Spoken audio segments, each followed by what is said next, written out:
My man Czar make tracks like this.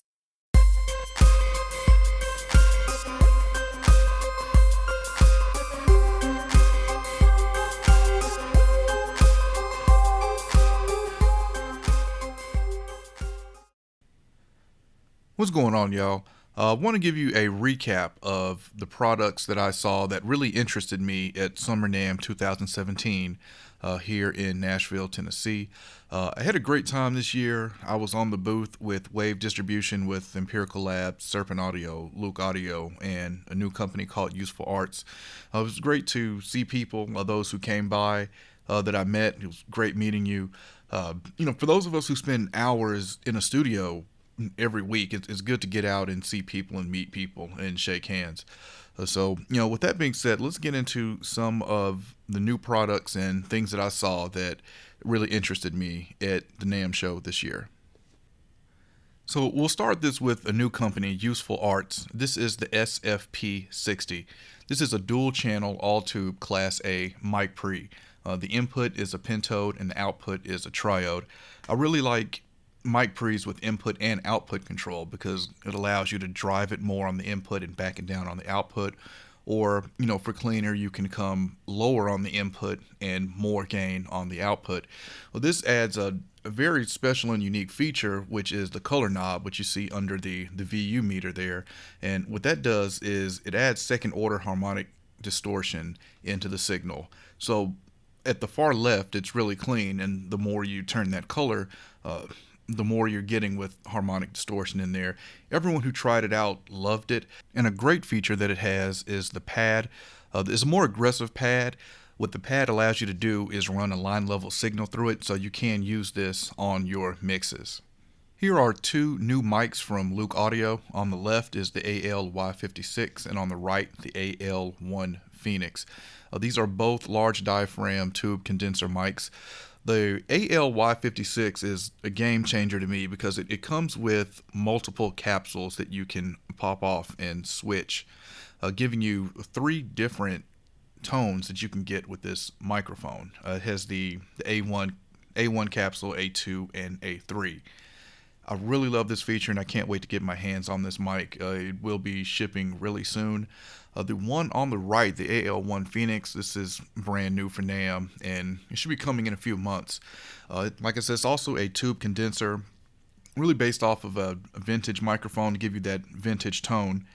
And again, both of these mics, as with all of Locomotive mics, are hand built here in Nashville, and it's pretty incredible that they're able to hand build everything here. Nothing gets outsourced at all. So, really high quality components and everything. And like I said, the AL-Y56, I can't wait to get my hands on that and try it out.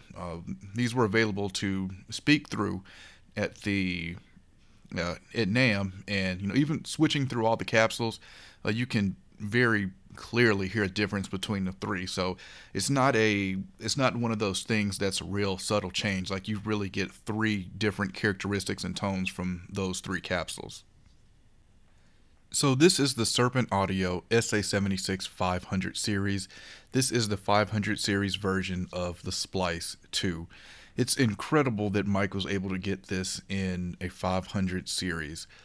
When I met him last year, he told me that he was trying to get it into a 500 series, and I just told myself there's no way that you'd be able to do that, and he actually did it. The only difference between this version and the rack version is there's selectable sidechain frequencies on the rack version. You don't have that on the 500 series, but you do have a high pass filter. It's just set to one frequency. There's also an impedance loading switch on the rack version that may or may not make it into the final production unit. This is a prototype. But even with those two features not in there, it's still incredible to have everything from the rack version into this 500 series. If you're not familiar with the Splice, it is a 1176 that has a black face mode and a blue face mode for your Rev A and Rev D 1176 versions. And not only can you switch between the blue face and the black face, you can also switch them independently. So you can have a blue input and black output, or a black input and a blue output. So that's 4 different ways you can configure this. for your sound. One of my also favorite features on here is that it has a 2-to-1 ratio. 1176s are really aggressive, and the 2-to-1 ratio really makes a difference on here, being able to start at 2-to-1 versus 4-to-1. You also have a bypass on here that completely bypasses the compression at a 1-to-1 ratio to allow you to just run through the transformers. Same circuitry, same transformers as the rack unit, all shrunken down into a 500 series. Really, really impressive. And I haven't seen a 500 series module that has impressed me or interested me lately, but this one certainly has my interest. At the Locomotive audio booth, they were showing their three products. That's the Model 286A, the Model 14B, and the Weight Tank. So the Model 286A, this is a dual channel tube pre. The Model 14B is a tube compressor, very mu style, and the Weight Tank is a very mu compressor. The Weight Tank is what really interested me because it's another line from Eric at Locomotive Audio. This is another line called Weight Tank, where he says he built this to be a very colorful and harmonic tube compressor at a great value. Comes in at $1,100, which is a great price for a very mu compressors. If you're familiar with the four types of compressors, very mu compressors are the most expensive, and it's really a reason why you don't see much of them out there. There's also a round and drive switch on it that also adds more harmonics. The round is said to be more smooth, and with the drive adding more harmonics for it, the more you drive the input. I'm going to definitely be ordering one of these soon. Can't wait to check it out and get it in my studio. I got to demo it at the booth, and I really liked what I heard, and I really think it'll complement my other tube compressors. Where the Model 14B is more clean, the Weight Tank is all about character and color. Advanced Audio's booth was showing their CM800T. I'm really interested in this microphone. This is their take on the Sony C800G. If you're not familiar with that microphone, it is a very expensive, I believe it's $10,000 is the price for that microphone. This version is going to be $799 or $795. No, it's right at $800 US for this microphone. And I spoke to David a minute, just talking about what he did to recreate the microphone and everything. And I really can't wait to hear this. If he's able to recreate the 800G with a $799 price tag, that's really great. I met Dave last year at Soundstage Studios and had a long talk with him and got to hear some of his other mics. So, I'm really impressed with his work. Really knowledgeable guy, fun to talk to.